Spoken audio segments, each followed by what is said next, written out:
Endgame, Part 2, The Antarctic Atlantis and Ancient ET Ruins, by David Wilcock and Corey Goode, narrated by David Wilcock. The establishment is threatened like never before. Are they about to disclose advanced high-tech ruins under the ice in Antarctica and a limited secret space program to try to save the New World Order agenda? This is some of the most surprising, fascinating, and relevant inside intel we have ever posted. Multiple groups have urged us to get this out as fast as possible, and here we are. The story is so incredible that you may need to just treat it like a sci-fi movie. But even if that's the only level you can accept it at, you should still find this to be a most fascinating read. Introduction by David Wilcock. The truth is exploding across the internet. Millions are learning for the first time that there really is a negative elite running the planet, engaging in child trafficking, among other heinous crimes.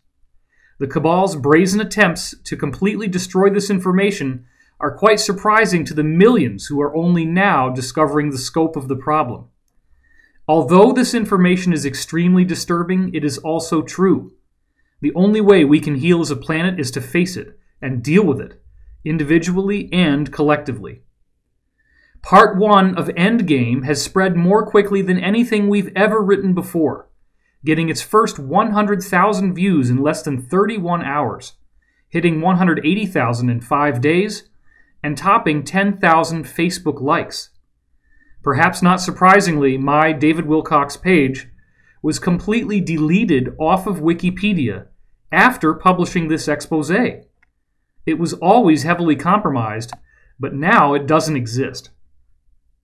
Our goal in Part 1 was to create a unified resource of information to show how rapidly the Cabal, New World Order, Illuminati's whole agenda is plummeting. Even if you have read and understood the data in Part 1, you still have only identified one small and very negative aspect of the big picture. The full story is much deeper than most people could even imagine, and reads like an epic series of sci-fi novels, with great surprises in each new volume. Cosmic disclosure is not fake news. If you are a viewer of our weekly Gaia show Cosmic Disclosure, or have been following previous updates on Corey Goode's intel, then you are already familiar with this new reality. Corey's experiences are so highly bizarre that most people identifying as skeptics couldn't even follow us more than 10% of the way, if that. Nonetheless, Corey's intel has checked out with what many, many other high-level sources have leaked to me over 20 years of time. The truth is extremely surprising and complex. The intel also dovetails beautifully with the material in the Law of One series, which I've scientifically validated in 3 different published books with over 2,200 total references. The Cabal has now taken the incredibly brazen step of blacklisting 200 highly popular sites, including Gaia, our main portal for Disclosure TV episodes. They are using Google, Facebook, Apple, Snapchat, and other assets to prevent you from ever being able to find these sites, even if your friends wanted you to see them. YouTube has begun aggressively taking down every person posting videos on this scandal, including all 3 we mentioned in Part 1, David Seaman, Reality Calls, and the Alex Jones video. This is the work of a third world fascist dictatorship, hardly what we would expect in a democracy. If this was truly all just a big misunderstanding, why are they being so aggressive? Why block Gaia? Why would Gaia have made it onto the short list of 200 Cabal-banned sites if Cosmic Disclosure was just a big joke? How did we end up threatening the media elite enough that they literally do not want you to have any chance of finding it, even if your friends sent you the link on Facebook or Gmail? From the world we are working within, the answer is simple. Child trafficking and spirit cooking at the highest political levels is still just the very beginning. The whole subject of UFOs, ancient civilizations, advanced technology, and ETs has been strictly controlled by this very negative cabal. Much of this classified information is incredibly positive and uplifting, including the idea of an imminent mass human evolution that many refer to as ascension. The Cabal is the proverbial dragon guarding the pile of gold and treasure, and the gorgeous virgin being held prisoner.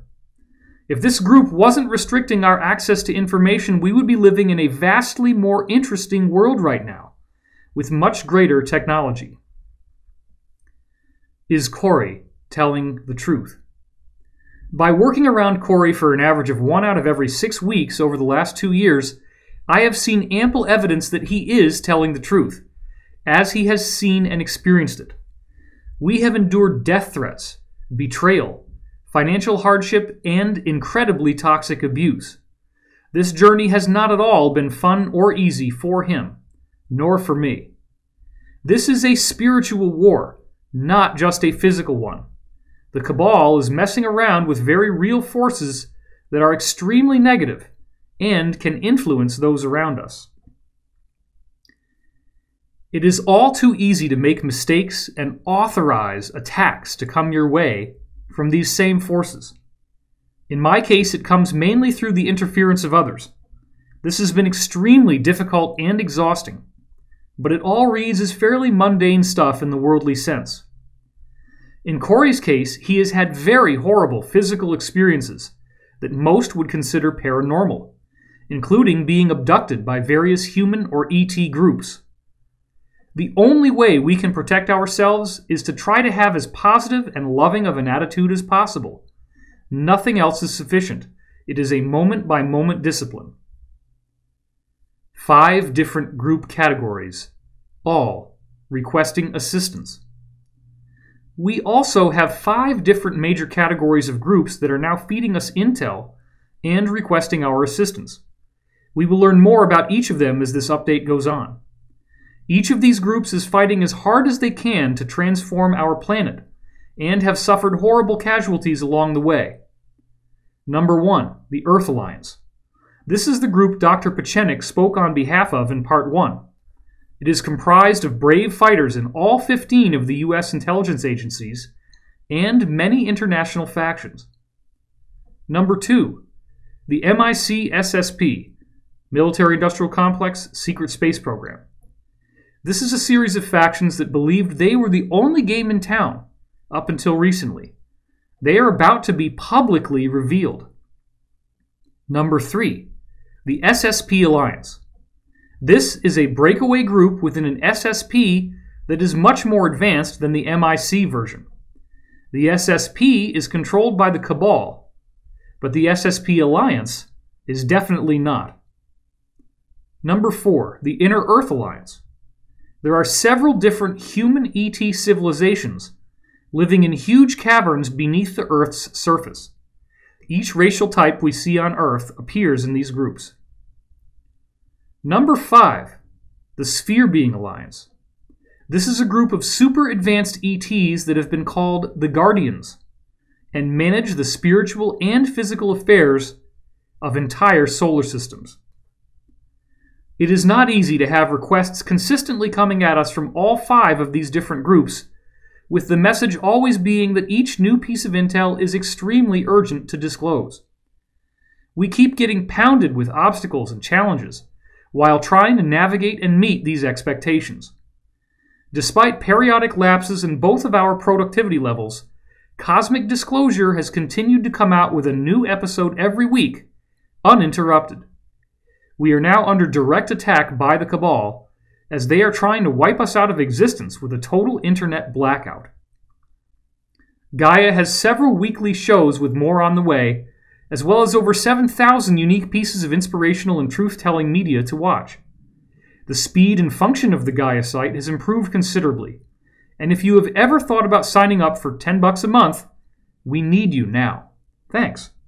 With AirPlay, an inexpensive Roku box, a Google Play, a PlayStation, or an Xbox, you can watch it on your big screen TV in crisp, clean HD and hardly any delays. The Cabal's final salvage plan.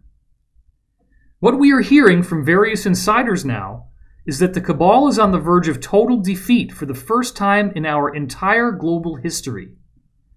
The Alliance has become ever increasingly powerful as more and more people defect to it.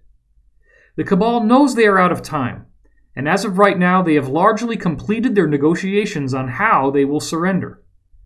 At the same time, the Cabal has dirt on the Earth Alliance that they do not want to see go public. Therefore, it is turned into more of a truce, where we will get part but not all of the truth. This is what we have been calling partial disclosure. We are against this happening, and will continue fighting for full disclosure, which will be much better for everyone. Hundreds of thousands, if not millions of people are aware of what we've disclosed, and no one has freaked out about any of it. The excuse that you can't handle the truth is nonsense. The SSP Alliance, Inner Earth Alliance, and Sphere Being Alliance are all pushing for full disclosure as well, which they call the optimal temporal reality for our future. What is partial disclosure shaping up to look like? The partial disclosure plan includes some admission of wrongdoing, an outing and punishing of mid-level people, and a beneficial global financial reset.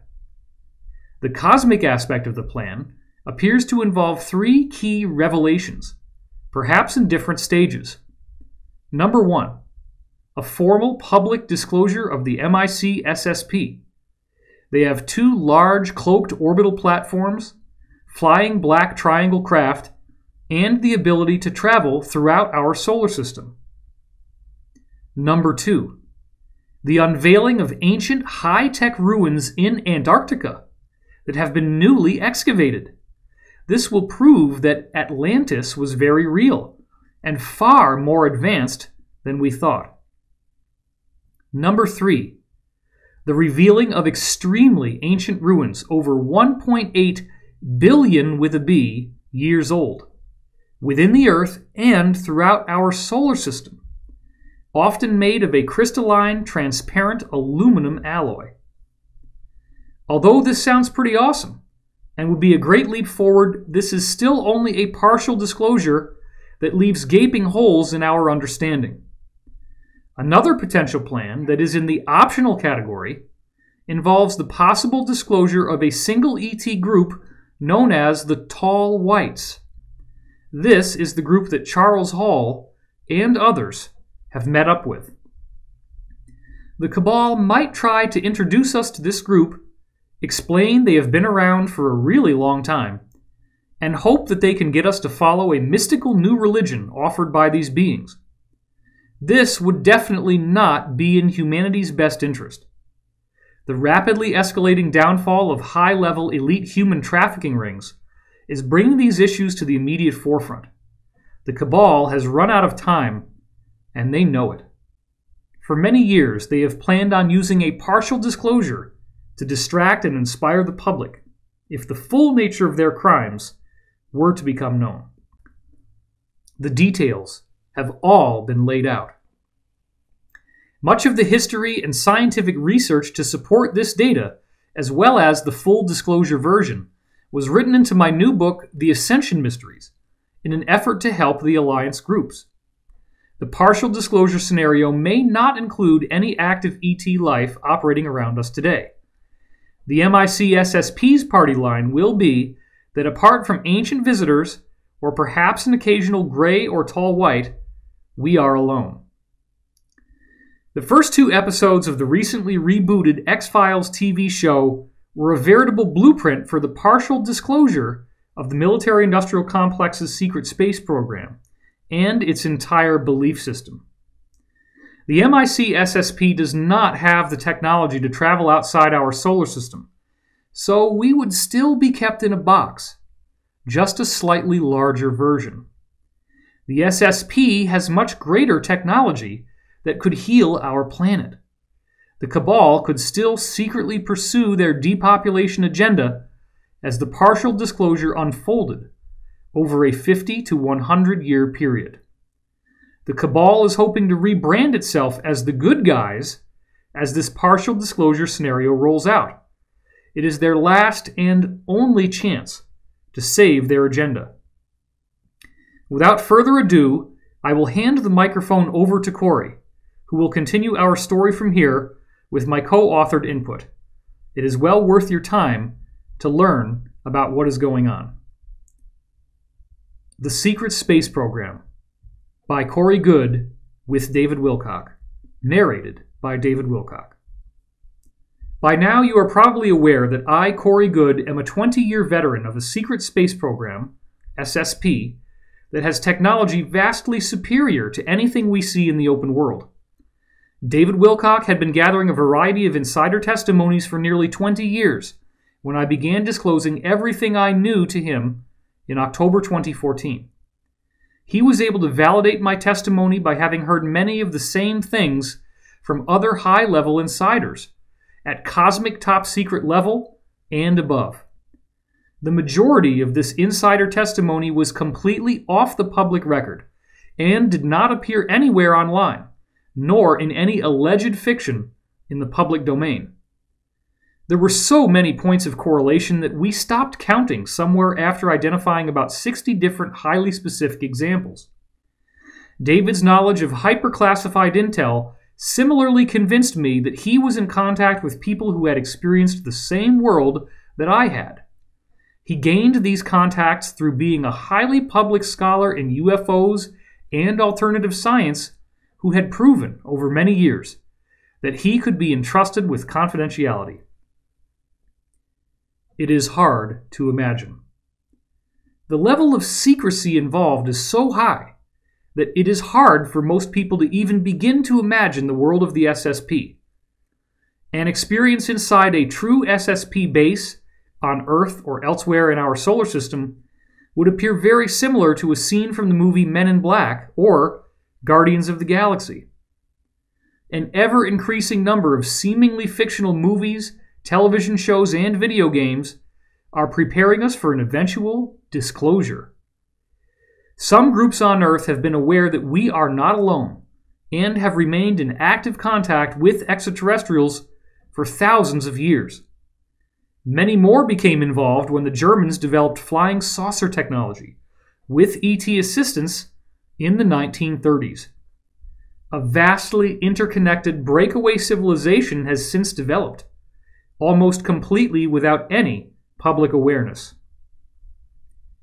William Tompkins independently validates. William Tompkins was unaware of me or any of my testimony when he wrote Selected by Extraterrestrials. Ours has strictly been an internet-based story, and Tompkins is a 94-year-old veteran who is not online.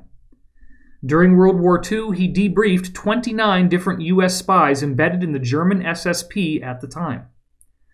There are many astonishing points of correlation between what the two of us are saying, again, far beyond any likelihood of chance.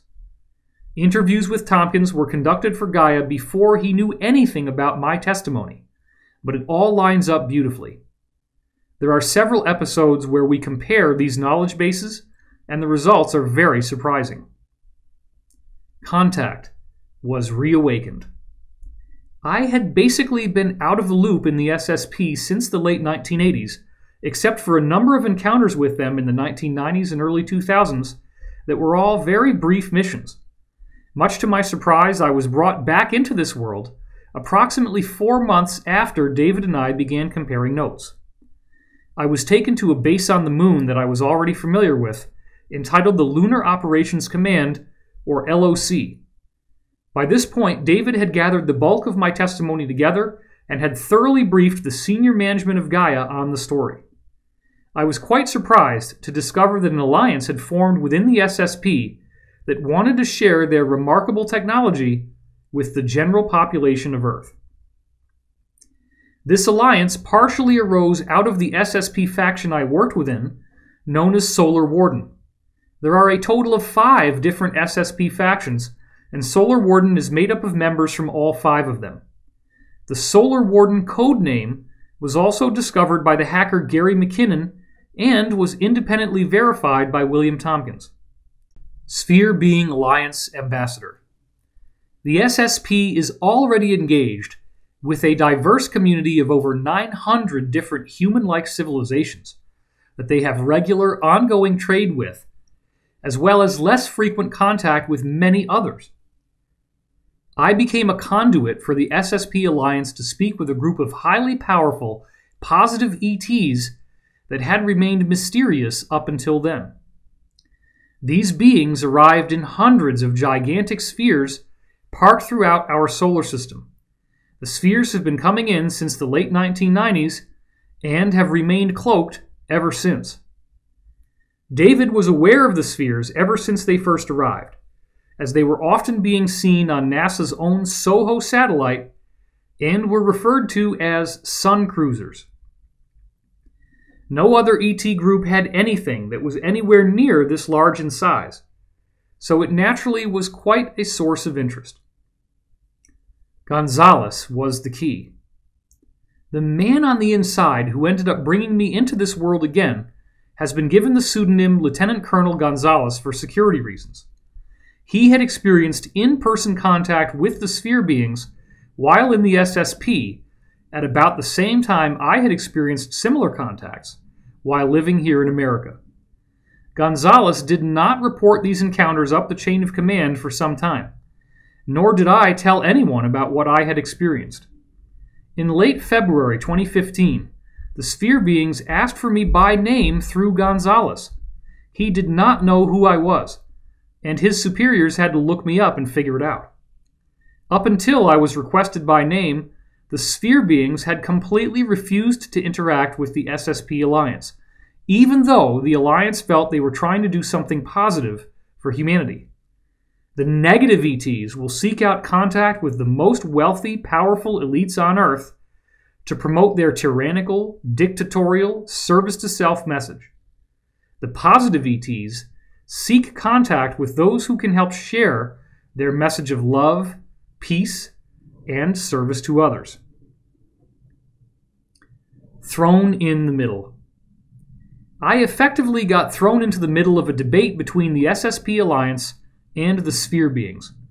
Furthermore, the sphere beings wanted me to serve as their ambassador, sharing their perspective not just with the SSP Alliance, but with the general public on Earth. They are here to help guide us through an epic human evolutionary event that many call ascension. I have been told this will involve a massive release of energy from the sun that triggers advancements in DNA and consciousness. Wilcock's new book, The Ascension Mysteries, has references to ancient prophecies of such an event from many different cultures.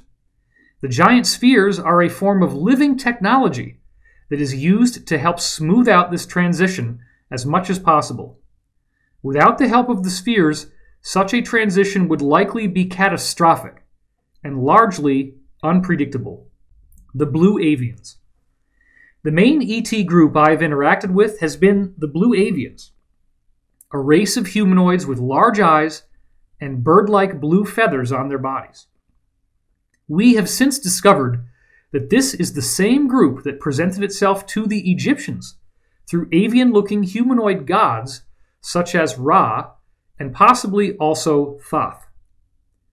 Their originally positive teachings were greatly distorted into the negative, as was described in the Law of One series. William Henry found ancient depictions of blue avians in Egyptian and other cultures, as reported in Cosmic Disclosure. Bird-headed humanoids are seen in Babylonian and South American inscriptions, as well as those of Egypt. Certain Bible passages describe Archangel Gabriel as having a bird-like appearance. Native American cultures also reported contact with the bird tribes, and the Japanese had the Tengu birdmen of the mountains. The Blue Avians are one of 5 mysterious, highly advanced ET races that are associated with the giant spheres. The Law of One series. Additionally, the Blue Avians have now absolutely confirmed that they were responsible for the creation of the Law of One series from 1981 to 1984. This was a series of 106 question and answer sessions between a PhD physicist and ufologist and an extraterrestrial intelligence communicating telepathically through Carla Ruckert. David had been studying the Law of One material heavily since 1996 and had already written 2 New York Times best-selling books on its complex science before we ever started talking. With that being said, the main blue avian I am in contact with, Ra Tir Air, has given us a warning about quoting from the Law of One as if it were a religion. He said many people are starting to quote chapter and verse from it and use it as a belief system that all new information has to meld with or be questioned and possibly rejected. They made it clear that there are certain distortions in the Law of One material that came from the people at L&L Research who presented it. If we make it into a bedrock belief system, it can create a personal religion that can be damaging for the individual in their emotional and spiritual evolution. Ultimately, we must all exercise our own discernment and choose for ourselves what the truth is, without ever worshiping any particular document or source. Telepathic contacts. It is also important to note that David has had telepathic contact with these same beings, such as through nightly dream analysis, ever since November 10th, 1996. Due to cosmic laws of free will, David has still never experienced the type of in-person contacts that are now happening to me. He has been given a roadmap of stages to go through that could lead to these contacts, and writing his new book, Awakening in the Dream, appears to be one key part of that process. Since I had already been a part of the SSP in the 1980s, it did not violate my free will to be brought back into it later in life. This almost obsessive focus with preserving free will is a regular element of every session of the Law of One series. Complex and multifaceted. This story is complex and multifaceted, far beyond anything I would ever dream of trying to invent. This has also not been a profitable move for me to make. I would have had a significantly higher income if I was able to go back into the IT field instead of continuing to fight for full disclosure, as I am now doing. In the course of this work as an ambassador, I have come face to face with the highest levels of both the positive and the negative sides of this battle. Some of these experiences have been so profoundly unpleasant that I can only laugh when people say they wish they could be in my shoes.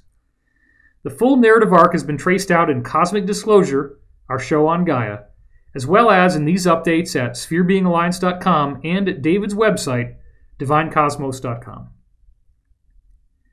Various characters in the story. I have also met up with an alliance of human-looking beings living in huge habitable caverns inside the Earth. My main contact therein is a priestess named Kari. As described in previous updates, I also recently was introduced to an ambassador from a planet in a nearby star system that recently overthrew their own negative ET-driven tyranny. His name is Ambassador Mika. They are now working predominantly through dream contacts to help educate us on how to achieve our own freedom from these malevolent beings. Lieutenant Commander Gonzalez was my original contact with the SSP Alliance, and he continues to pass along intel at this time, as seen below.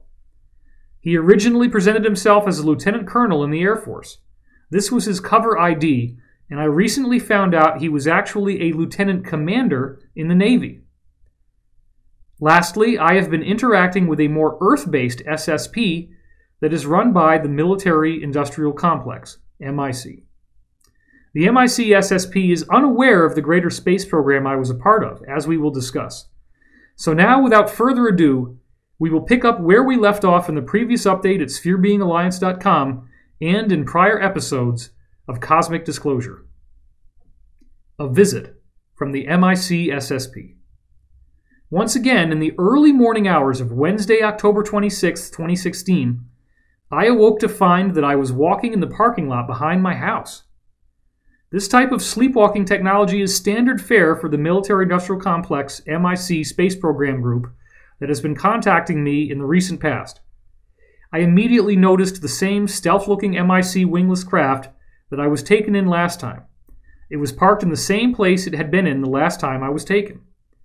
The same two airmen greeted me and asked me if I was physically able to walk up the stairs. Since I had almost fallen after my knee buckled the last time they contacted me, they seemed as though they were being overly cautious. I went up the stairs, entered the craft, and was brought to the familiar room where I had been chemically interrogated before. This naturally caused me to feel extreme anxiety, since the original interrogations I went through were not pleasant, to say the least. I was asked to sit in the same seat and was buckled in. Once again, I was helpless, shackled into the same chair where I had suffered greatly in the past. I soon heard the craft power up, and we lifted off fairly quickly. A visit from Sigmund. A few minutes later, the older military man who was in charge came into the room. Since he has white hair and a white goatee, we have decided to call him Sigmund in an homage to Freud. Sigmund stated that he was a bit perplexed at the information he had received from our last encounter. In addition to enhanced interrogation through chemicals and technology, he had previously taken blood, hair, and skin samples and tested them for trace elements, using very advanced methods. The lab results once again confirmed that I had been in the approximate off-planet locations that I had claimed. The MIC space program people do not have any intelligence suggesting I had ever actually visited these locations. I was never a part of their program. For this same reason, Sigmund clearly could not believe what he was seeing. My tests proved beyond any shadow of doubt that there was much more to the secret space program than he knew. As a high-ranking superior officer, this naturally came as quite a shock to him. He was led to believe that he had access to all relevant compartments of the classified world. The MIC are not the only game in town. The people in the MIC space program have been taught that theirs is the only one that exists. They believe they are the top of the crop, the best of the best, the be-all and end-all. Since there is a plan in place to disclose their existence, we will now reveal as much about them as possible, so you can get a sense of what they do and don't know. They are aware of the existence of Luciferian Cabal groups, practicing very advanced black magic on a global scale. This includes exacting protocols of performing specific ceremonies at specific times. It also involves hiding out in the open and telling us what they are doing in symbolic form. Events like the Grammy Awards, the Super Bowl halftime show, or the Olympics opening and closing ceremonies are used to broadcast occult images to millions of people. This, in turn, authorizes the negative forces they are working with to exact greater control over the earth and enhance their worldly power, as long as no widespread resistance develops. They do this through seeding our co-creative consciousness with their agenda. Our collective focus is the root power of their magic. The MIC people often believe that they are literally engaged in a biblical war against an ancient evil that has taken control of much of the earth. Advanced technology from our worldly perspective. The MIC SSP has at least 2 large space stations in Earth's orbit, as well as a number of manned satellites. They are roughly circular in shape and are large space stations with enough facilities for many people to work in various labs and so forth. They are also reported by insiders to possess floating aircraft carriers that look exactly the same as what we saw in the Avengers and Captain America: The Winter Soldier. They have black triangular craft that can travel around our solar system, as well as other stealth-looking varieties. This technology makes them feel that if anything else was going on in our solar system, they would be able to see it. When they see the crafts from other programs or of any of a number of ET races, they are simply told that these craft are ours. They are told that they are not on a need-to-know basis about that particular program and not to speak about their sighting with anyone. It is very compartmentalized. The Cabal is a very, very intelligent group. They built the MIC SSP from the very beginning to be disclosed at some point as a protective deception to hide the deeper-level secret space program. If anyone in the military-industrial complex secret space program ranks made unwanted technological or informational breakthroughs, they would be quietly plucked out, just as occurs here in our own level of the cover-up.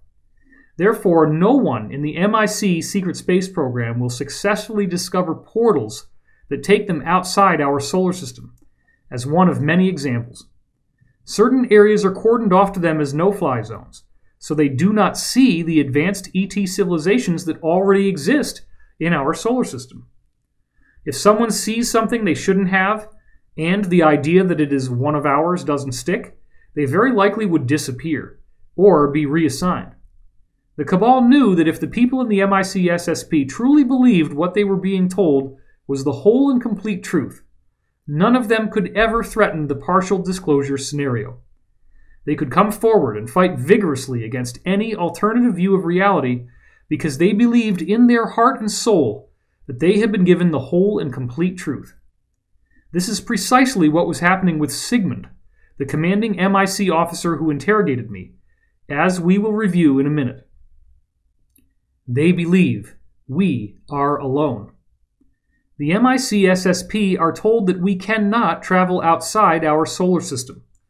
This is due to gravitational and energetic conditions at the boundary of our heliosphere that make any escape impossible with their current technology. NASA has already revealed gravitational anomalies with our Pioneer deep space probes as they travel closer to the boundary of our solar system, setting the stage for this announcement. The MIC folks are also told that there is no need for us to go anywhere else, as we are already surrounded by an embarrassment of riches beyond our wildest dreams.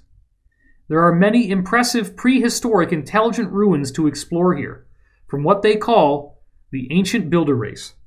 The oldest of these ruins date back more than 1.8 billion with a B years.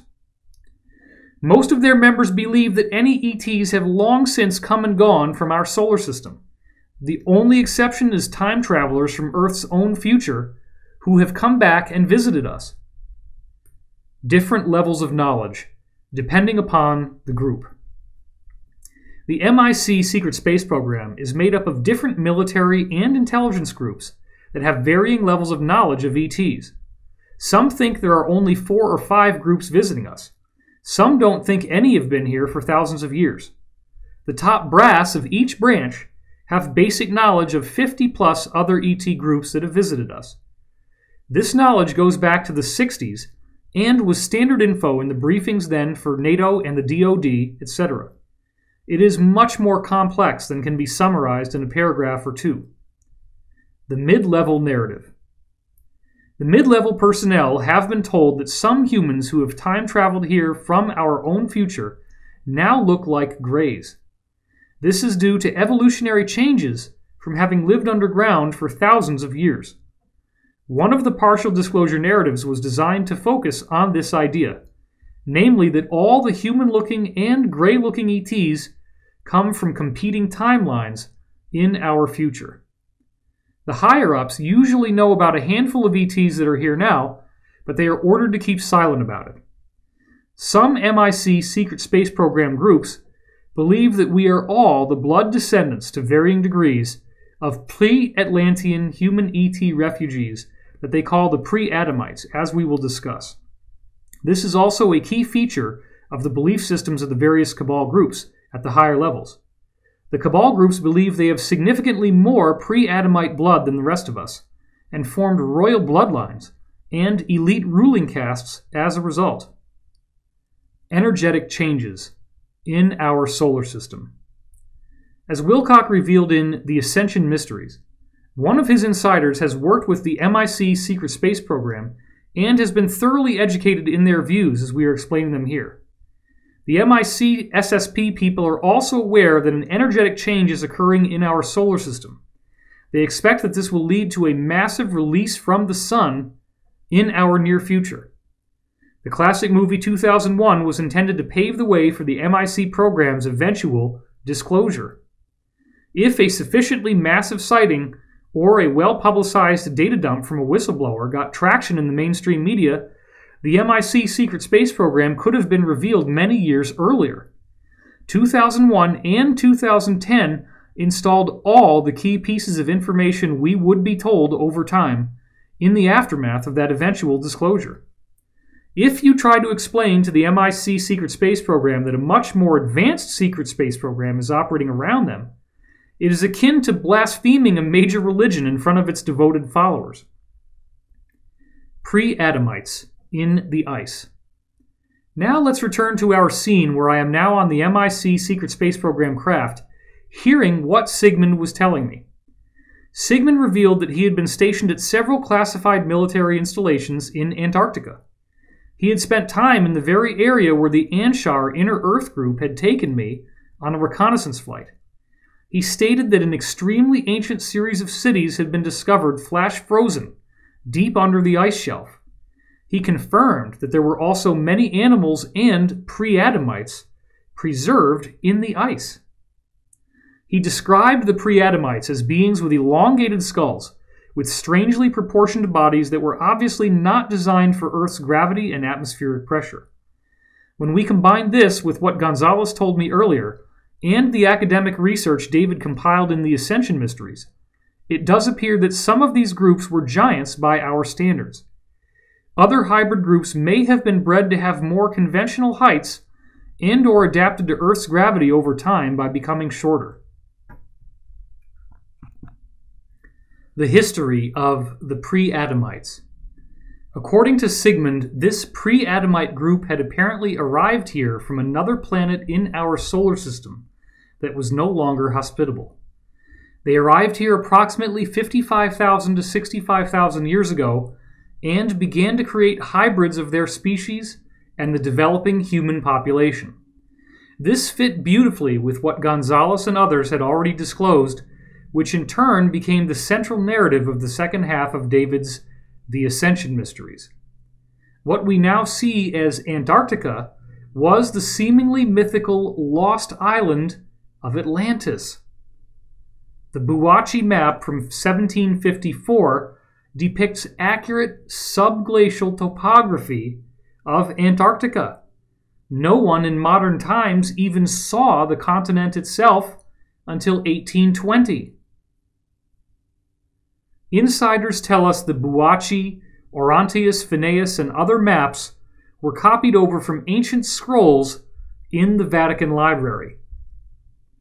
The Earth shifted on its rotational axis, perhaps due to a nuclear war, and the water that inundated the continent quickly flash froze into a gigantic ice shelf. Sigmund stated that the hybrid survivors of this catastrophe, who were living on other continents at the time of the Great Flood, completely lost access to their ancient cities for over 10,000 years. These beings then began to breed with the human populations in the regions they were stationed in at the time of the disaster. One major faction of Pre-Adamites was constrained to the Americas, while the other survived in Europe, Africa, and Asia. Tompkins, Aldrin, the Draco, and Antarctica. The 29 embedded German spies Tompkins interviewed during World War II confirmed the Nazis were working with a violent, aggressive reptilian race. This group is humanoid, but with reptilian features. They have been called the Saurians or the Draco, and pose the biggest problem for everyone in our region of the galaxy. Surprisingly, the Draco have a central base of operations in our solar system, including huge under-ice facilities in Antarctica. This makes Buzz Aldrin's latest alleged tweet extremely interesting. We do now know that this tweet was disinformation, but the contents are still important to analyze. We can prove that he had just visited Antarctica while wearing a shirt encouraging us to get to Mars ASAP. We did hear that he was there to tour the Pre-Adamite ruins that are now on the verge of being disclosed to us as part of this transition plan. Aldrin fell ill and had to be returned home. The disinfo begins with him allegedly tweeting a pic of an alleged Antarctic pyramid with the words, "We are all in danger. It is evil itself." If this had actually been real and not another internet hoax, it strongly suggested that he was briefed on the existence of the Draco, perhaps off the record, and it nearly gave him a heart attack. Excavation has finally been allowed. My contacts in the SSP Alliance revealed that the Draco have finally allowed the U.S. to excavate new pre-Adamite archaeological sites under the Antarctic ice. They have also granted permission for the small number of surviving pre-Adamites to access these areas once again. These pre-Adamite people look and sound just like us, except that they have elongated skulls that they must keep hidden if they are ever seen in public. David asked me how many of these people still live on Earth. As of now, I do not have any clear intel on their numbers, but it is likely in the thousands, if not more. The amount of ancient technology and information that has been found preserved in huge libraries under the Antarctic ice is staggering. He finally became convinced. I was listening to Sigmund telling me his version of the story and watching his face as he shared the information. He noticed me looking at him and wondering why he was sharing this with me. This caused him to break off from the current topic. He then stated that the data they collected from me the last time we met had the telemetry that I had retained subconsciously from the reconnaissance flight under the ice. This finally convinced him that at least some of what I was saying was true. David asked me for clarification when I first wrote this. Specifically, I had witnessed information on the heads-up displays in the Anshar bus craft I was riding in. Under interrogation, I was able to recall specific telemetry from those displays that proved to be extremely accurate, enough to meet Sigmund's quality standards. Another round. Sigmund then stated that he was going to alter my state of consciousness again to be able to dig deeper into my experiences and see what else he could glean. I told him I would prefer it if he didn't. I would be happy to answer any questions he had. He ignored me and walked over to pick up a small device that had a metallic-looking cone at the end that looked like some sort of antenna. He then put in some sort of earplugs and turned the device on. I heard the same high-pitched noise that I had the last time. At this point, I lost consciousness, as has become the norm when this technology is used. Whatever conversation I have with Sigmund under the influence of this technology is not available to me after it is over. Leaving the craft and catching another ride. The next thing I am able to remember was walking back down the stairs of the craft with both airmen assisting me down the narrow stairs to the parking lot. I walked back home and went into my living room. A blue orb was zigzagging around as if it was waiting for me. This is a phenomenon that has been ongoing since this all started in February 2015. It is the transportation system used by the blue avians. Many people are starting to see blue or purple orbs just as I have been told would occur. This is a key part of our mass awakening process. I indicated that I was ready to be transported and was taken back to the same Mayan breakaway mothership I had been on before. Another meeting with the Mayans. The Mayan breakaway group started out in Mesoamerica, and thanks to a successful ET contact, they were able to migrate off-planet. They have since become advanced enough to develop a unique technology that appears to be based on the use of stone and consciousness. They act as a healing group that have provided treatment to Gonzalez and many other survivors of SSP enslavement and torture. There were now 6 of the Mayans in the room. 3 of them were females. I had only seen a female on one occasion before with any degree of closeness. Gonzalez was standing over by the floating stone console looking at it, while a Mayan was working the controls. He directed his attention to me and greeted me. He walked up and scanned me with the same black stone sphere that he held in his palm the last time. He smiled, and as he lifted it up, he said, "Please focus your attention on the magic 8-ball." He then scanned my head again while I tried to focus on the black stone sphere as he requested. Once he finished his scan, he turned and walked over to the floating console and somehow placed the stone sphere into the side of it. He then looked over at the Mayans. They then went into the next room where another stone console was floating and gave us some privacy. Seeding info into the MIC secret space program. Gonzalez stated that he was sorry he couldn't share some of the details about why I was being abducted and interrogated up until now. He stated that this was part of an operation that was seeding information into the ranks of this MIC secret space program. Apparently, many of them are disillusioned and questioning whether or not they were indeed at the top of the intelligence totem pole, as they had been led to believe. He stated that if this information gets to the right people within the MIC secret space program, it could hinder the wider plans of doing a partial disclosure of their program. These individuals now felt there was much more going on in the programs than they had been told. Gonzalez further communicated that I had to be unaware of this operation, so the interrogators would not figure out this info was being given to them on purpose. I had assumed that a similar scenario was behind why I had been kept so completely in the dark about what was happening to me, and why all of this had been allowed to occur by the SSP Alliance and the Sphere Being Alliance. More on the Pre-Adamites and Antarctica. Gonzalez and I then talked about the conversation I had on board the MIC Secret Space Program's craft regarding the Pre-Adamites. Gonzalez confirmed that he had received the same intelligence from some of his SSP Alliance contacts. The same data also appeared in the reconnaissance flight telemetry that the Anshar had shared with him. Advanced tech in ancient ruins. Gonzalez soon moved to another topic. He stated that Cabal proxies had discovered pieces of ancient technologies hidden in time capsules in many of the ancient Sumerian ruins. These proxy agents completely razed these ancient ruins to the ground, looking for these time capsules. These groups not only found several pieces of technology inside the walls of these ruins, they also located some new sites buried below them that were much more ancient. He stated that these artifacts were being stored in Mosul, Iraq at the moment. He also stated that one of the reasons such a vigorous battle is occurring in Mosul at this time is because various groups are fighting to recover these artifacts. After these historical sites were destroyed, the Alliance sent operatives to other similar sites across the planet to do sonar scans and try to locate more of these time capsules.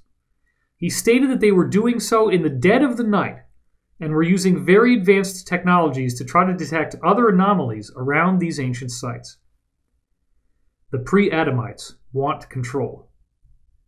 According to Gonzalez, the ancient technologies that were discovered in Iraq had belonged to this Pre-Adamite group. This group wants the return of these technical artifacts immediately, considering them to be their private and personal property. However, certain factions who are now in possession of them will not turn them over. These are Earth-human proxy groups that the Cabal had sent on behalf of the surviving Pre-Adamites. They got the cosmic equivalent of gold lust when they saw the treasure. What further complicates matters is that there are two different royal bloodlines among these Pre-Adamites.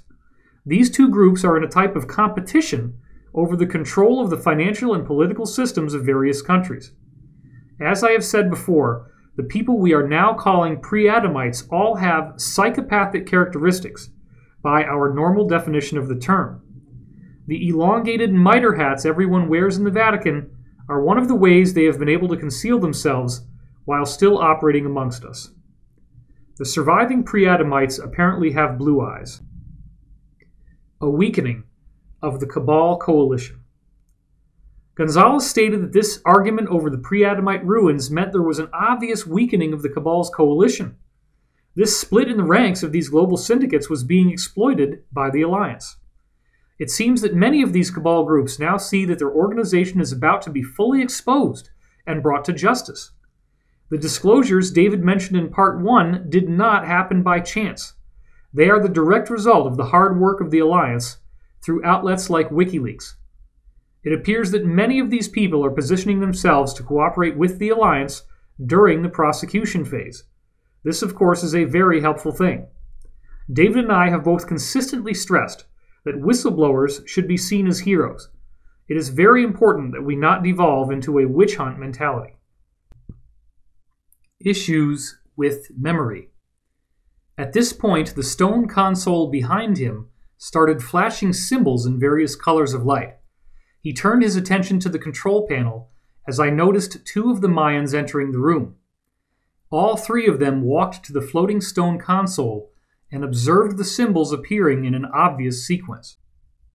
He glanced over at me and asked me if I was still having issues with my memory.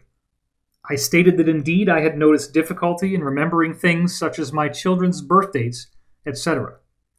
His forehead wrinkled up a bit. He said he wanted to consult the Mayans to see what type of help they could offer. He then smiled at me as a blue orb entered the room and zipped directly in front of my chest. He continued to smile as he waved goodbye. I was taken to my living room, where I again laid on the couch and fell asleep. Another encounter with the Banished. Over the next 2 days, I was trying to make sense of what had occurred. I attempted to meditate on the experiences to see if I could remember what had happened while I was being interrogated. On the following Saturday, however, I was completely distracted by another encounter with the Banished female that had implanted entity attachments in me months earlier. This had been a highly unpleasant experience where I awoke to her being in a hotel room I was staying in with my family. Everyone else was fast asleep when this happened. She was completely uninvited. As soon as she noticed that I was aware of what was going on, she was able to make me again go unconscious. I had still been recovering from the removal of the entity attachment by Kari a few weeks prior. During this recovery time, Kari had contacted me a few times to let me know my vibration was out of alignment, and they were having difficulty getting through to me. Much of it had to do with the removal of the entity attachments, but some of it had to do with some anger issues I had towards an individual who I was working with. I was still carrying around a bit of trauma and resentment from my previous encounter with the Banished and the number of weeks it took for Kari to let me know I had these entity attachments. Now I found myself face to face with this same woman from the Banished group. I had gotten up extremely early to do some work while my family was still asleep. An unwelcomed intruder. I was once again sitting on my couch with my laptop on the coffee table. Suddenly, I felt static electricity in the air and looked over at the wall where my fireplace was. The wall was starting to warp and bend. I stood up and backed away to the other side of the coffee table from the wall. Right where the wall was warping and bowing inward, the same tall blonde female came walking through. She was taller than I thought I remembered. She was a good 3 or 4 inches taller than me and was wearing a very revealing outfit. She said, "Don't be afraid. I am Mara, and I mean you no harm." I just stood there slack-jawed in disbelief. I was both intrigued and a bit afraid after our last encounter. She sensed how I was feeling and smiled, as if she was pleased by it. She narrowed her eyes and smiled even bigger and began to walk towards me. I had part of the L-shaped couch behind me and the coffee table in front of me. I was thinking of an escape route when all of a sudden there was a brilliant white flash. Just in the nick of time. When my eyes had adjusted, I immediately saw Kari and the 2 men from the Anshar group approaching Mara, who now had a frightened and shocked look on her face. I looked around and noticed that I was in a smaller domed room that had one door that was covered by the hard light force field. I had been portaled into an Anshar, inner Earth city. The 2 Anshar men escorted Mara out of the room and down a corridor. I was still feeling some of the after effects of fear and anxiety from the moments in my living room with Mara. Kari walked briskly up to me, placed her hand on the side of my face, and looked into my eyes. I immediately began to calm down, and my rapid breathing and heartbeat subsided. I asked her why the Banished was back, and what was her intent. Kari stated that her intentions were not honorable, and that they intervened for good reason. It is vitally important to stay positive and loving. Kari then stated that I would not be bothered by Mara again, but that I needed to keep an eye out for more of her kind who will come looking for her eventually. I asked what would happen to Mara. Kari stated that she will be placed in stasis until upcoming events had fully played out. She then gave me a hug and put both of her hands on my shoulders. She looked me in the eyes and told me that I needed to let go of my anger with certain individuals that I am working with, and to focus on getting my vibration back in balance. She gave me that huge infectious smile of hers, and then patted my shoulders and told me she was sending me back now. I was still a little bit shocked and confused from the encounter with Mara, and I'm sure my eyes showed it. Rebalancing my vibratory state. After another brilliant flash of light, I was now standing in the same place I had been in prior to the transport. In the time period since my last update, and up until this point of reporting, I have been brought before raw tier air on 3 occasions. Each of them had to do with the rebalancing of my vibratory state and the frustrating behavior and actions of some people from my inner circle. During these visits, I was able to observe the cosmic scene and noticed that the giant blue spheres were becoming notably more translucent. The 9 metallic spheres were in about the same positions as they had been weeks earlier. Meetings with the Earth Alliance. By this point, we were getting fairly close to the time of the U.S. presidential election, which was indeed extremely contentious, as David had opened up with in Part 1. I had already been told many months ago that the SSP Alliance was in support of either Bernie Sanders or Donald Trump winning the election. Both of these men are aware of the Cabal, are not a part of it, and want to see it taken down for the betterment of humanity. Just days before the election, certain allies I had in the FBI, Department of Homeland Security, and FEMA reconnected with me. They were very excited because their data showed that Trump was likely to win. Hack attacks from a panicked Cabal. This next phase of insider contact started a few days after I published my last update. It began with a series of hacking attempts on my home computers. 3 of the computers that I use for work began to pop up intrusion alerts. I disconnected from the internet and ran a few security scans on them out of an abundance of caution. I found out these Cabal groups have apparently been in a state of panic for weeks, as more and more has been leaked about their involvement in pedophilia and sex slave rings. They are also organ harvesting their young victims to sell on the black market. These are just a few of the crimes being committed. The FBI has had enough. The FBI has been quietly investigating these deplorable crimes for decades. David's own insiders independently confirmed this to him, and it has now gone public, as we saw in Part 1. The FBI investigators had brought this evidence to several attorney generals in the past, only to have them tell the FBI to close their investigations. The FBI soon realized that major changes would have to occur before they would ever be allowed to bring these people to justice. The more they investigated, the more prominent and powerful names began to pop up.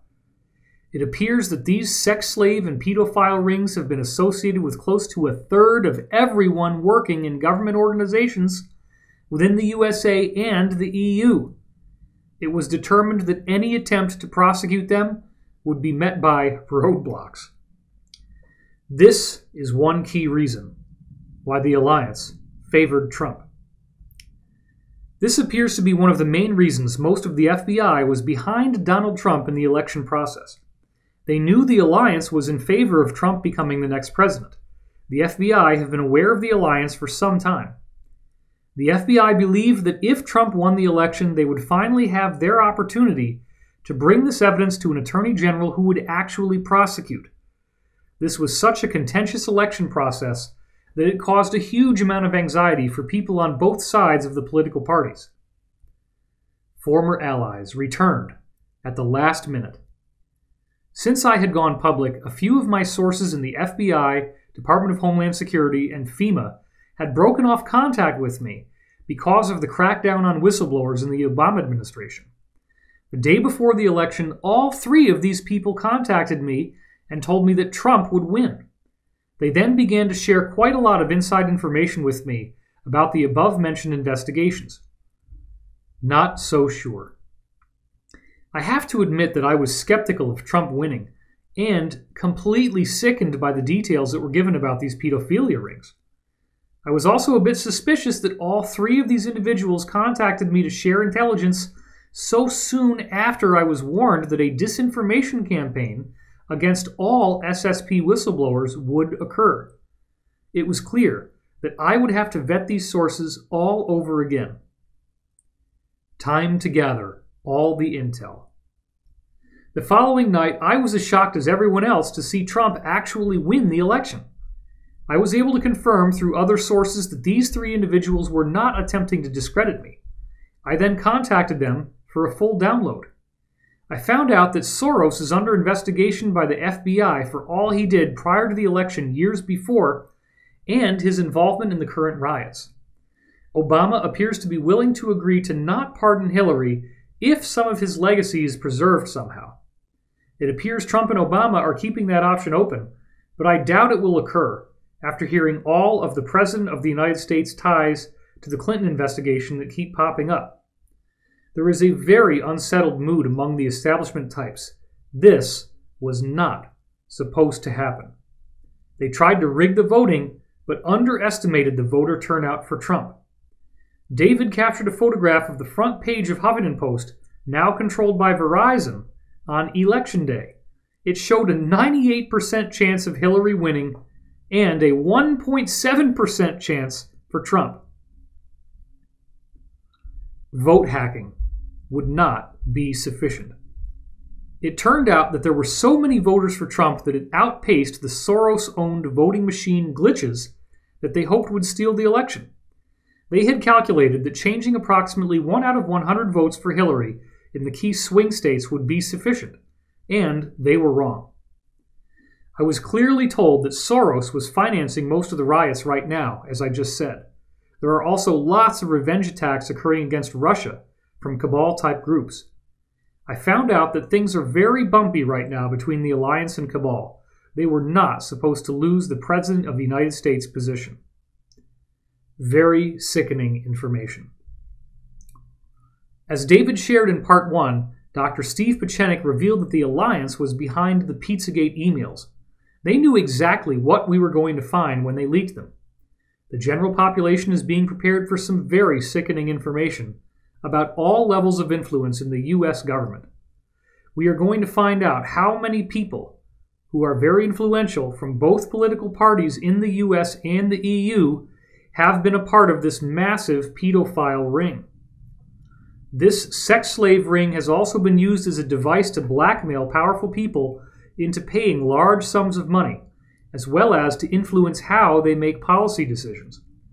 Once these uncomfortable truths are disclosed, society will not only be ready for more of the truth, they will take to the streets to demand it. Once we see how much is hiding below the surface and that this is just the tip of the iceberg, it will no longer be so easy for any power group to control the people. A visit from a drone. Shortly after I renewed these contacts, my wife came in the back door at about 1 p.m. Central Standard Time and told me a drone was flying all around the back of our house. I ran outside to see a white drone flying around, getting a good look at our house and the parking lot behind us. It then suddenly flew off quickly to its apparent takeoff zone, which had to be pretty far away. I had recently learned that there are similarities to electrogravitic craft in the way drones operate and are controlled. It was further communicated that some of these exotic craft have flight control systems that mimic game controllers or radio remote controls. Full-sized drones will appear in our skies as part of partial disclosure. I was told that in our near future we will see our skies fill with 3- and 4-rotor aircraft that look very similar to the drones that are so popular right now. I was also told these tri- and quadcopters would be almost completely automated, with advanced collision avoidance and autopilot features. This scenario would be part of a limited and partial disclosure program. The Cabal had hoped this would result in humanity not being told about anti-gravity technology until some time later. I was told that the rotors and motors on these drones could be replaced by anti-gravity technologies as they are declassified and become available. These craft will be used quite a lot by the military and police, as well as by various civilian industries.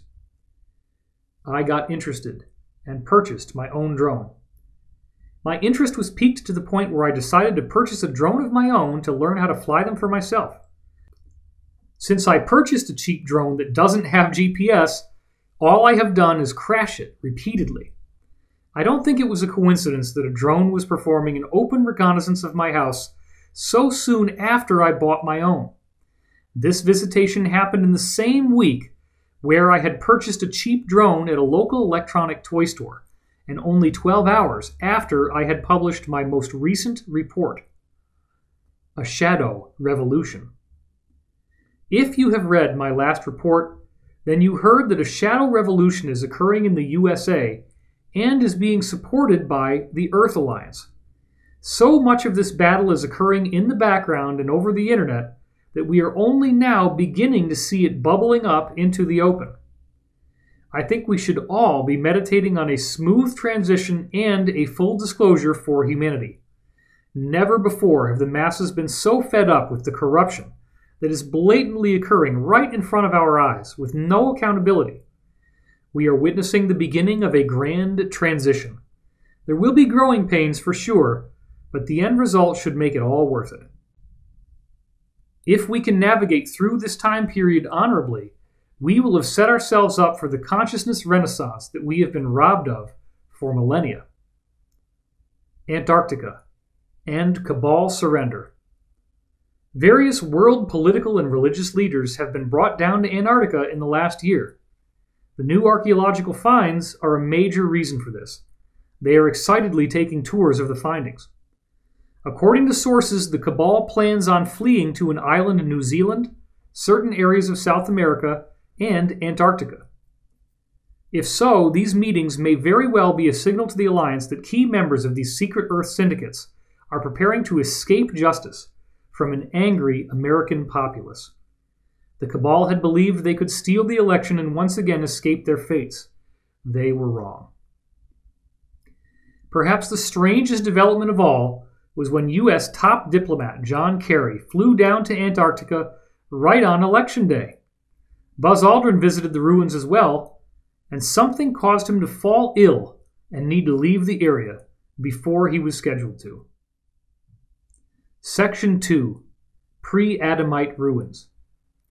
In this section of our fascinating new intel update, we go into even more detail about the pre-Adamite ruins that have been discovered in Antarctica. As it turns out, these fallen angels, the survivors of an epic off-planet war, deliberately landed in what is now Antarctica to take advantage of the high-tech ruins that were much, much older. The idea of all of this intel being exposed now is extremely exciting. The Cabal is already offering tours to their own people of the ruins, and for them, it is like going to a cosmic adult Disneyland. Final section. Introduction by David Wilcock. Corey had put together everything you just read in the first section before our latest Gaia taping. In fact, the write-up was an essential element of organizing his thoughts for our interviews. Not long after we returned home from the taping, additional surprising experiences happened to both Corey and me. I ended up with a planned power outage that was only supposed to last a few hours, but stretched on well past the time I had to go to bed. Without electricity, the house became cold and dark, and I had to rely on my prepper supplies to live comfortably, which I basically did. A fairly prolonged power outage may occur. I saw that this could be a synchronistic warning of a mass power outage that would occur as we head into the final phase of the Cabal's takedown. There have been long-standing rumors of an approximately 2-week power outage, perhaps a bit longer, as the Alliance goes through the final stages of arresting key Cabal operatives. This is primarily intended to prevent them from fleeing and to minimize panic and civilian casualties during the arrest process. Shortly after my power outage, Corey and I got talking via Skype text, and the results were good enough that we will close out our article with the notes of our conversations. By this point, Corey had new experiences that added even more to our story, but he hadn't had time to write them up yet. We have slightly edited and improved our conversation in order to make it more readable and listenable, and add greater context in certain areas. Conversation between Corey and David. December 3rd, 2016, 2:14 a.m. David: we just had a day-long power outage. Everything was pitch black, and they didn't turn it back on until well after midnight, well after everyone had to sleep in dire cold. What are your thoughts on the 2-week power outage scenario for mass arrests? This seemed like a 5-alarm fire level warning, telling me to get ready for it being a lot longer than one night. Corey: that is why I delivered the message to have a minimum of 2 weeks of supplies. I am definitely ready. Unraveling very quickly. David: it does also appear that the Cabal will create a financial collapse to further try to ruin Trump if nothing else works. Pizzagate was the #1 story on the internet yesterday, as evinced by it being the top of Dig, which is a content aggregator. I photographed that. This whole thing is unraveling very quickly. The more the mainstream media keeps saying there is, quote, no evidence and no victims whatsoever, unquote, the more the kids doing this are waking up and fighting even harder. It's very interesting. So I am seriously wondering if the stuff could hit the fan before the inauguration. They may not be able to hold it off that long, and the Cabal may force things to come to a head sooner than that. Most of the agreements have been made. Corey. Things are actually moving at a snail's pace in the background right now. Just about all of the things we talked about that were being negotiated between the Alliance and the Cabal have now been agreed upon, mostly. In the meantime, prepare to see tons of elite connected people resigning from their jobs. They will not flee the country, of course, but will immigrate to a safe zone out of protest of Trump being president and ruining all of their hard work, etc. David. Wow. How recently since the election did they come to a full agreement? Corey. Most of these agreements were final just before the election, once the likely outcome had become apparent, but many have occurred after the election. David. Both of these data points can and should work their way into the update so it is current. I will see to that. Losing power for this long was like a massive cosmic reset point for me. It does make sense that the Cabal would make an agreement once they see what is happening. However, their core teaching is betrayal is the first rule of the order, so it is unlikely that they will ever accept any deal and actually do it. The Antarctic discovery. Corey. I have now had well over a dozen confirmations that indeed a huge effing discovery was made down in Antarctica. Indeed, there are many, many types of ruins and artifacts strewn out across the continent, group of islands, and in underground facilities beneath the glacier-covered land. David. Very cool. Corey. The update is going to need an update to get current, but I can take care of that. David. Did this Antarctica discovery get facilitated by ice cap melting, allowing new areas to be accessed, then coupled with digging, or was it just the result of excavation? Corey. There was some melting, but mostly years and years of excavating. They use steam blowers to do most of their excavation of artifacts and to create new areas when they need to build, I was told. David. They must have hit the mother lode recently if it took them years to get there. Corey. Mother effing lode. Many square miles of new ruins. David. That makes sense about the steam blowers. Are we talking about a Manhattan-sized area of buildings and working technological artifacts? That good? Corey. Many square miles of ruins have been detected, with only a small percentage that has actually been excavated thus far. David. So it's not like the ruins were protected in some sort of dome under the ice and left undamaged. They are all trashed up, I assume, but there are still things in there that can be pulled out. Are any of the buildings in a fairly undamaged condition? Corey. They were all flattened, crushed, or knocked over by the events that flash froze the area. They have tons of trees, plants, and wildlife frozen in place, like they were put on pause. They are also finding many pre-Adamite bodies. David. Interesting. I expected that everything would have been thoroughly smashed unless there were some very unique conditions. There will be a whole lot of giant animals, sloths, mastodons, toxodons, turtles, and what have you. The biosphere was very different then. Corey. That is absolutely true. They are already pulling out a variety of bodies of flash-frozen prehistoric animals. Corey is being used as a dream symbol. Corey. I just remembered that Kari told me many people are having dreams of me teaching them in small classes in underground bases and in spaceships. This is because several different groups are using me as an avatar in dream contact now, as well as the people putting me in that place subconsciously. That is just freaky stuff and I don't like it. An avatar could be used of me to do anything in most dream states. David. I know the feeling. We've both had thousands of people write in after images of us appear in their dreams. We have to remind them that we are not literally traveling there, nor are we aware of what they experienced. Dreams are symbolic and metaphorical in nature, and based on the work we are doing, these symbols usually represent people's transcendent aspect in Jungian terms. Corey. There is quite a lot of dreamscape communication going on from the inner Earth groups, as well as from the ETs and Black Ops government types. People should definitely be paying close attention to whatever they remember right now. The Cabal finally have something to feel positive about. Corey. Most of my recent intel has been about ancient technologies and ruins that are causing a major buzz in the elite communities. It is interesting that we circle back to our prehistory during this time of times as we decide how we as a collective will finish. David. Maybe it's nice that the elite finally have something to feel positive about. It may make them feel better about signing a deal with the Alliance and actually not lying for once. The discoveries have captured everyone's attention. Corey.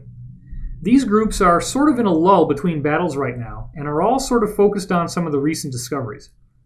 David. They already have access to really cool stuff, but perhaps this is something that more of the Earth-based groups get to enjoy. Those groups haven't necessarily been able to see the stuff off-planet. So it makes sense that there would be excitement even though there has already been lots of cool stuff to see. Corey.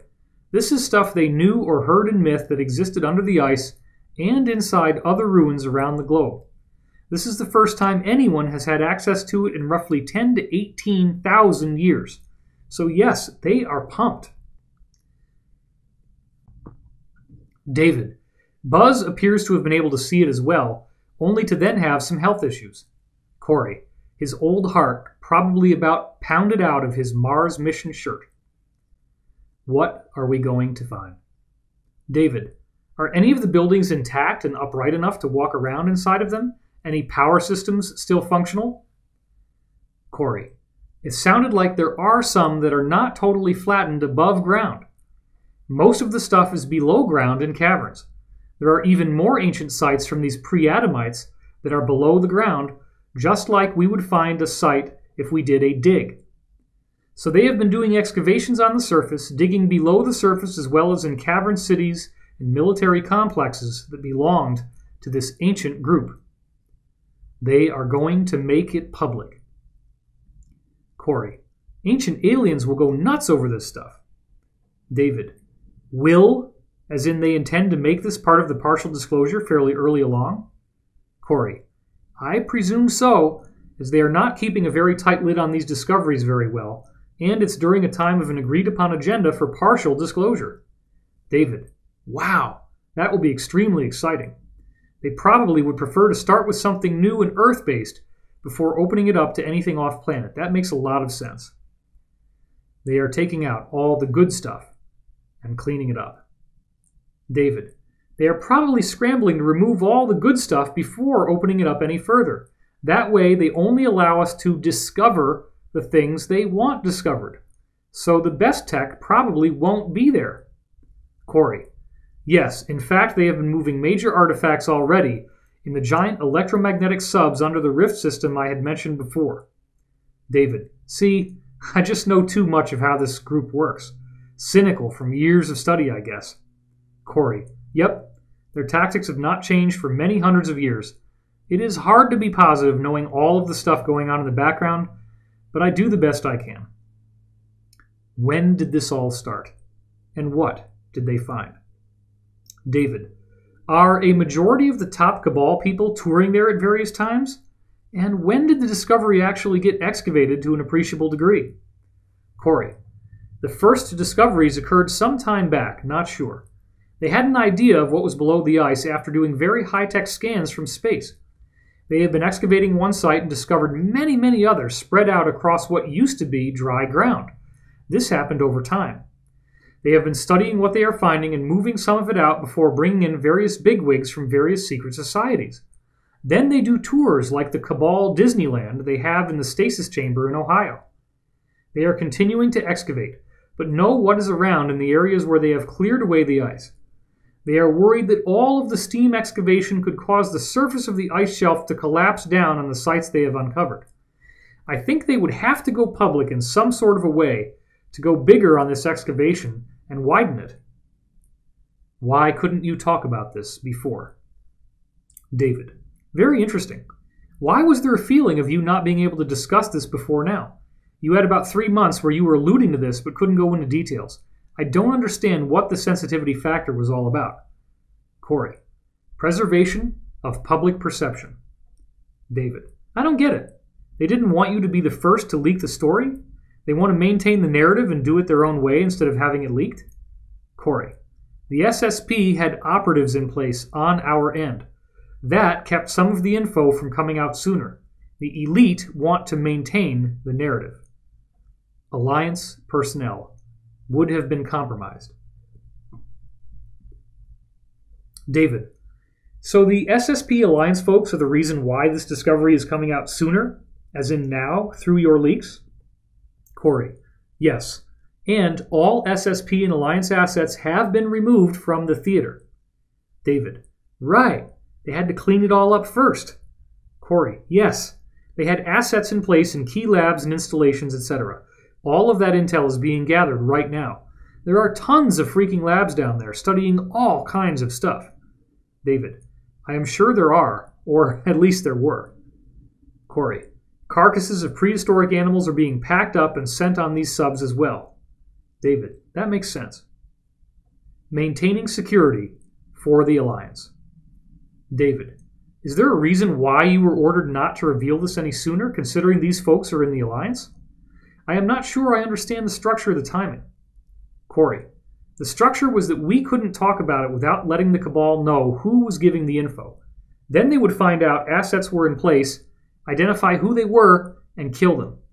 So after the assets were removed, the info could come out, most of it. David. Wow, that makes perfect sense. Why would you be briefed on sensitive intel?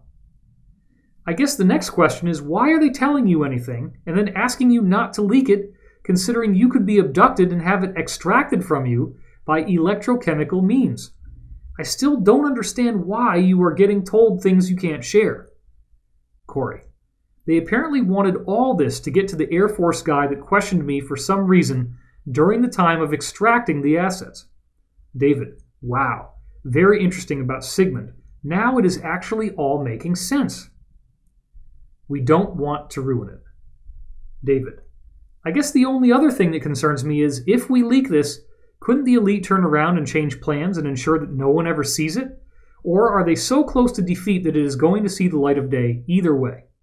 Corey. They may try to cover it up again, but things are so far gone for them it doesn't even matter much. Sigmund has finally figured it out. Corey. Sigmund was causing a lot of problems for the SSP Alliance. He was hunting them down as traitors, pretty much. Once he got this recent info from me, he then turned and has been asking a lot of angry questions from his superiors. So that mission seems to be accomplished for now. David. Unbelievable. Corey. These missions are usually not clear for me as I move through them. It is a hard way to work, for sure. Why couldn't he have gotten the intel through other means? David. I don't know why he couldn't have just pulled phone records from my calls with Jacob and Henry Deacon and compared it to what you were saying. There are far, far, far too many specifics to be fake. Corey. He thinks they are all full of it and are gaming you as well. David. It's not possible to telepathically download so many specifics from each other at that level of complexity. It would be much easier for them to be telling the truth than for it to be some vastly coordinated deception. I just could never buy it, and that is why I have always been behind you 100%. Corey. Yeah, they were trying to figure out if I was just one hell of a psychic pulling this stuff out of the ether.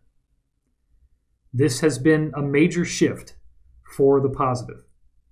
Corey. Whatever the truth really was, old Sigmund was going to get to the bottom of it and find all security leaks for sure. He does not screw around. David. I am very glad to hear he is no longer destroying the SSP Alliance. Corey. It was causing the SSP Alliance members that are part of these programs in the military to be so shy that they were not coming out of cover to report and do command and control work. So yes, this is a big deal. David. And this was the guy at the center of the whole problem. This is very interesting. It is quite a relief that things have turned around. You were used, definitely, but you may have saved the entire full disclosure scene in the process. Has the SSPA's attitude towards us improved any since the Wrangler days? I would imagine this was a major win. Corey, I don't think they've had a lot of time to talk bad about us for a while now. They are very happy Sigmund was leaving them alone right now. Even more intel after Part 1 was published. David's note, this was where we had left off and were ready to go. Right after Part 1 went up, the MIC Secret Space Program seemed very happy. We were then given the following intel. December 7th, 2016, 9:28 a.m. Corey, wow to the frickin' wow! I got a nice chunk of info about the pre-Adamite ruins and other things discovered in Antarctica during a no-questions briefing this morning. It was from MIC Secret Space Program personnel sent by Sigmund. The Pre-Adamites went to Antarctica to re-inhabit ancient builder race ruins. It appears that there was already some ice on Antarctica when the Pre-Adamites arrived. It was, of course, in a different position than it is today, much closer to the equator. They went to this semi-tropical region even though it was not as hospitable as other places on the planet for a reason. They were coming here with little technology from a dire situation and wanted to take advantage of ancient builder race ruins and technology in Antarctica. There is at least one ancient builder race ruin complex there that is over 1.8 billion with a B years old.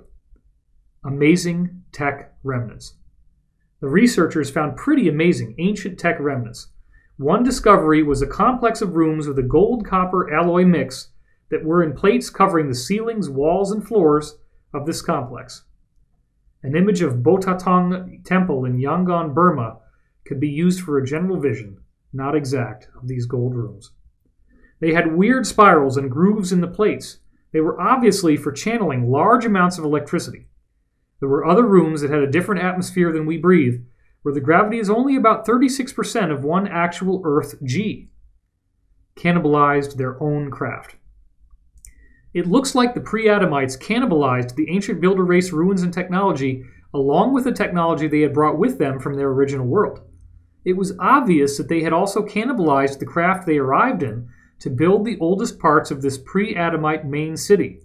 Dude, there are so many things they found are finding. They have excavated little of what they have detected. I hope to hear more soon. I was told to keep this under wraps until more info has come in. Sharing it with you, though. David's note. 2 days later, we got authorized to include this material, which I was very happy about. Additional intel came in as well. Dehydrated, mummified bodies. Corey. Amazing ancient ruins were found in large areas of Antarctica, along with flash-frozen prehistoric animals and the inhabitants of the cities at the time, who were all killed in a major catastrophe. They have found these people looked much the same as the bodies that were discovered while excavating the Pompeii, Italy eruption. The Adamites that were not mixed hybrid breeds were indeed in the 12-foot-tall range. The bodies were all dehydrated and looked like rubber or dried leather. Many had slight pot bellies with fat pockets on them, as they did on their chests, like the dreaded man boobs. They were wiry, with very little muscle definition. They were in dress that was very similar to Egyptian, except it was more lavish, colorful, and pretty, with fine linens, etc. Their style was similar to ancient Egypt, but with a slightly different look on the headdresses and garments as well. The highest-ranking MIC SSP officers do know about ETs. December 9th, 2016, 6:39 a.m. Corey. One clarification needs to be made for the article. The highest-ranking officers in the military-industrial complex secret space program know there are a few other ETs here in the solar system. They know of 4 or 5 that frequent the Earth, and over 50 that are known to have visited Earth or our solar system. Only the bigwigs like Sigmund know about the larger number of ETs. They plan on reporting to the masses that either no ETs are here now, or they may introduce us to a human-looking ET that has been here for a long time. David, it is very interesting to hear that the MIC Secret Space Program guys do know about some ETs and are not necessarily kept in the dark. That was new. Corey, yes. Many of the higher-ups know of a handful, like the info in the books that NATO had in the 1960s. There are various factions of military and intel groups that make up the MIC Secret Space Program, all with different narratives. David, we can clarify all of that. Corey, Most of lower-level people don't know of aliens, and all of them have wanted to push the ancient aliens info and the story that current ETs are time travelers. That is what they want to do to the public in partial disclosure. David, this is very interesting and useful, and we will definitely work it in there, as I did not know that. Genetic experiments were being conducted. December 10th, 2016, 5:28 a.m. Corey, I am getting more and more in chunks, so to speak. There have been finds of complexes of genetics labs that were creating all sorts of mixes and matches of humanoid species on Earth. They were mixing the DNA of each of the Earth humanoids that were meant to be separate experiments of the genetic farmer races. This created all sorts of human hybrids. They also bred certain traits into small test populations to create different types of humans, giants, etc. This created problems with the genetic farmers. They seemed to also be working on bringing back certain humanoid dinosaur-type races that had perished on Earth long ago. This was a major problem for the genetic farmer races whose current experiments were being contaminated and hijacked. Then this global incident occurred that purged most of the pre-Adamite genetic experiments. The pre-Adamites were breeding these humans as beasts of burden, and to protect and serve them, working mines, etc. This sort of thing had been done to humans on multiple occasions over the last few 100,000 years. Connection to the Casey readings. David, fascinating.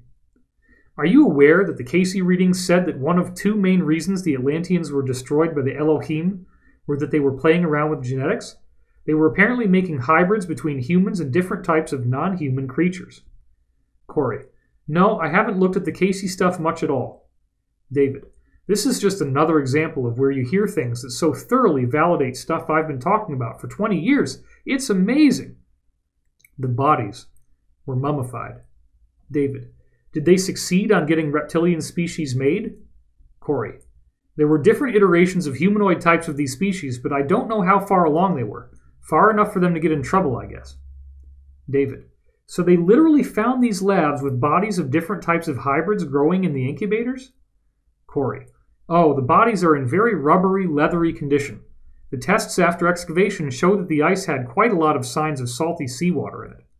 They found a lot of animals and humanoids in the process of being created in these labs.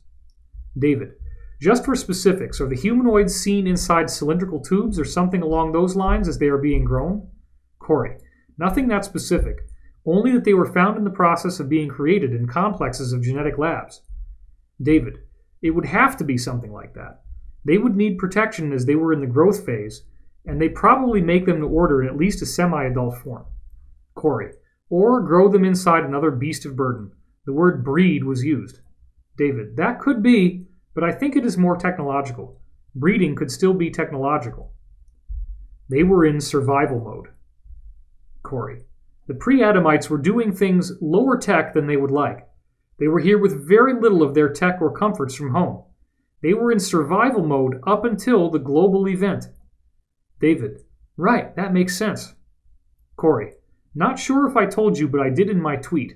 Many pre-Adamite bodies were found similar to the way bodies were found in Pompeii. It has actually been nicknamed by some as the Pompeii on ice. We need to expand our focus. Corey, right now, all of these SSP people and these beings are wanting people like us to focus outside of our choirs that we preach to. Books, speaking events, and TV shows that mainly market to people that are already awake is not going to really get us anywhere overall in a larger sense. What we do helps the group consciousness a lot for sure, but is not doing enough to reach a larger group of monkeys, so to speak, to kick that 100th monkey effect into super high gear. This is what is needed for us to achieve the optimal temporal reality. Conclusion. This now brings you up to date with our latest intel. Exciting changes are in store for humanity. It may seem hard to believe any of these things are true. We understand that. Bear in mind that one of the most important reasons why we are doing this is so that the establishment cannot control the narrative. We do not want partial disclosure. With Sigmund now aware that he has been lied to, that whole plan may no longer work. If you start hearing any of the things we have been saying here as mainstream news, then you can remember where you heard it first. We can also expect that many more people will come back to this write-up after such an announcement or some variant of it, is made. Doing the work. Both David and I are working on releasing as much quality intel as possible in the time window that we still have. If the establishment were to release this intel first, then we would appear to be riding on their coattails. The future is sure to be very interesting, and the telltale signs of an endgame are already visible. This is the greatest football game in our recorded history, and the outcome is not yet defined. You can help steer this towards a positive result by maintaining a positive, loving attitude in your thoughts and actions towards yourself and others. Winning the cosmic battle. This is indeed a cosmic battle between good and evil, and the good guys are winning. The key to success is in not allowing any negative information you encounter to affect your overall positive attitude and co-creation of a better future. You are already seeing major elements of what we have been telling you now appearing as widespread realizations, with plenty of provable evidence. The Cabal's only real chance to stave off defeat and appease the Alliance is disclosure, so we have some very interesting experiences to look forward to in the near future. Your support of our grassroots efforts is vital to our success. You can find out much more about this insider world by subscribing to Gaia and watching our shows. Corey also has had continuing financial distress, so if you feel guided to, please visit spherebeingalliance.com and make a donation. David's new book, The Ascension Mysteries, gives far more context to what we have discussed here, and both of us are eagerly awaiting the announcement of new projects as well. Thanks, and stay tuned. Update by David Wilcock before posting. The story is already leaking. We were urged to get this article out in the strongest possible terms as fast as possible. Corey's article went up Sunday morning, December 11th, after we had worked on it all week as fast as we could. Almost immediately after Corey posted this first draft, the planned intel rollout we were warned about started to happen. It was an incredible, quote-unquote, coincidence that was obviously a very deliberate event. Let me read you this headline now. From the Daily Star. The lost city of Antarctica. Shock claims massive civilization exists beneath a mile of ice. Antarctica is hiding a huge city underneath more than a mile of ice, according to incredible claims, by Rachel O'Donoghue, published December 11, 2016. Subheading beneath the image. Incredible. A lost city, hidden underneath sheets of ice, would be an astounding find. David's note. Let's read a part of this for ourselves, as this was quite astonishing. Quote, U.S. Air Force Lieutenant Colonel Harold Z. Ohlmeyer sent a letter in 1960 to Professor Charles Hapgood saying his theory on the Piri-Reis map was correct. He wrote, quote, the geographical detail shown in the lower part of the map agrees very remarkably with the results of the seismic profile made across the top of the ice cap by the Swedish-British Antarctic expedition of 1949. This indicates the coastline had been mapped before it was covered by the ice cap. This part of Antarctica is ice-free. The ice cap in this region is now about a mile thick. Subheading below the graphic. Theory. The Piri-Reis map of the world appears to show Antarctica without ice. Quote, conspiracists now think Hapgood was right, and he discovered that much of the South Pole was ice-free, and also the location of the lost city of Atlantis. The existence of this mythical utopia was first mentioned in the writings by ancient Greek philosopher Plato in 360 BC. The Atlantis that Plato described was founded by people who were half god and half human, around 9,000 years before his own time. If it did exist, this would be at a similar time that Professor Hapgood said shifts had occurred in the Earth's crust. And just a month ago, further proof of an Antarctic Atlantis emerged in the form of pictures of what appears to be huge pyramids jutting out of its ice. The astounding photos showed structures that bear an uncanny resemblance to the pyramids of Giza, which were built thousands of years ago by the ancient Egyptians. Could all of this mean one of the world's greatest mysteries is about to be unlocked? End quote. Things are getting exciting. I have barely even gotten enough sleep since we were told it was so urgent that we get this out as fast as possible. Now, almost instantaneously after Corey posted the first version, without most of the images included in the one I posted on Divine Cosmos, we get an article that teases exactly what we were telling you about. What are the odds of this being a mere coincidence? As astonishing and over-the-top as this intel sounds, it all lines up beautifully. There is no way we could have invented a story like this simultaneously with the release of such a teaser in the mainstream media. We were already talking about it in Part 1. Thank you for your support of this work. This is really starting to get interesting. Update minutes later. Synchronicity already starting. Endgame Part 2 is taking off just as fast as Part 1. The views are flying in after just a few minutes. I just added the Solar Warden image and the hit counter was at a nice even number, 1,600. This is another example of the synchronicity phenomenon I reported in Part 1 happening again. Then, after breaking this into 2 sections and adding some graphics, Part 1 was now at 181,855, 18,1855. A few seconds later, after checking on this update, it got even better. Now the first and the second articles both had repeating digits in their hit counters, 18,1888 and 4399. This phenomenon requires no effort, and it bodes well for an emergence of the truth. Thank you for walking this path of discovery with us. Update, same night, breaking records. This article has taken off so fast that we've now topped 20,000 unique views in just over 5.5 hours. I hit refresh as it was getting close and landed on the quad, 19999. Thank you for sharing and liking this article. You are helping us fight for full disclosure, and we do sincerely appreciate it. Update 2, same night, 3 sets of 24s. As of 10:51 p.m., 7.5 hours after this article went up, we're already approaching 25,000 hits. I hadn't looked at it at all since the above and took some time off. Before going to bed, I randomly decided to refresh it and got a bunch of 24s. There were 2.4K Facebook likes and the hit counter was at 24,246.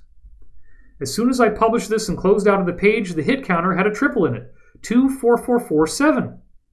Some people may not believe that this is happening spontaneously, but once you authorize synchronicity by opening your mind, you will be amazed at what starts to happen. These repeating digits catch your attention and tell you that whatever you were just thinking or doing is a sign that you are on the right track, spiritually speaking. No effort is required, it just works. These continue to be very positive signs that we are indeed right on the threshold of some very major breakthroughs. Update 12/12, 11:41 a.m. Antarctic City hits Drudge. Much to our surprise, an upgraded version of the Antarctic Atlantis story, this time on another MSM tabloid, The Sun, made it onto the front page of Drudge Report today. Headline, The Lost City of Antarctica. Massive ancient civilization lies frozen under ice. When you go ahead and click on the link, this is what you see. The Sun. Headline, The Lost City of Antarctica. Shock claims massive ancient civilization lies frozen beneath mile of Antarctic ice and could even be Atlantis. Conspiracy theorists believe that there is a secret city which is frozen over, and it could even be the lost city of Atlantis. By Jennifer Hale, 12th December 2016, 1:05 p.m. David, this was just one day after our article was published. We were urged that if we didn't post this immediately, we would get washed out by MSM disclosures. That has already started to happen, but thankfully, because we worked really hard, we got the jump on them. This article borrows many of the same images and themes from the Star, but has interesting new elements at the end that is even more in line with what we've been revealing. Quote, Conspiracy theorists went wild earlier this year when a video claiming to be from the Lost City emerged. It appeared to show extensive ancient ruins hidden in the ice and was a video supposedly left behind by a California TV crew who have been missing since 2002. Archaeologist Jonathan Gray claimed that the U.S. government is trying to block the video from being seen because it reveals there is a, quote, massive archaeological dig underway 2 miles beneath the ice, end quote. But that's not the wildest claim, with several online websites claiming that there is a city in Antarctica and Hitler knew about it, making it a secret Nazi base. The wild claims state that the Nazis claimed an area of Antarctica as German territory and sent an expedition there. Artist's impression of a doorway to Atlantis, which is claimed to be the lost city underneath Antarctica. The Nazis then allegedly mapped the area and discovered a network of rivers and caves, one of which led to a large geothermal lake. A city-sized base was built there called Base 22, or New Berlin, and supposedly was home to not only Nazis but also the Illuminati. However, things get even weirder, with suggestions that the Germans discovered abandoned alien technology or contacted aliens and used it to make super weapons. And some people think the rumored base still exists, with the Germans, aliens, and the Illuminati planning to launch a new world order from it. In October, explorers discovered the remnants of a secret Nazi base hidden deep in the Arctic, just 600 miles from the North Pole. Whatever beings may be inhabiting the base, they'll need to make sure to wrap up warm. With one unlucky Antarctic explorer revealing this week, he is suffering from the painful-sounding condition, polar penis. This is getting very interesting. David. Never before have we seen such stunning proof of an insider disclosure leading to a nearly instantaneous release in the mainstream media. I have a sneaking suspicion that many will bravely risk a case of polar penis once we find out what's waiting for us down there. History is in the making, and we thank you for helping us get the word out. As one final note, we are going to be speaking at the Conscious Life Expo in February 2017. Corey has talks, I have talks, and we highly recommend that you come and check it out. Go take a look for yourself at consciouslifeexpo.com. Another hilarious thing is that I recycled this page, reloaded it as I was reading this dictation, and the hit counter right at the bottom right now is 64647. It's really incredible how this keeps happening. This is David Wilcock and Corey Goode, and we thank you for paying attention and supporting us with your hard-earned money, because this work isn't going to be possible without you. Also, come and visit me on my new site, dwilcock.com, where you can sign up for updates, including an MP3 version of the audio of this recording. Thanks again.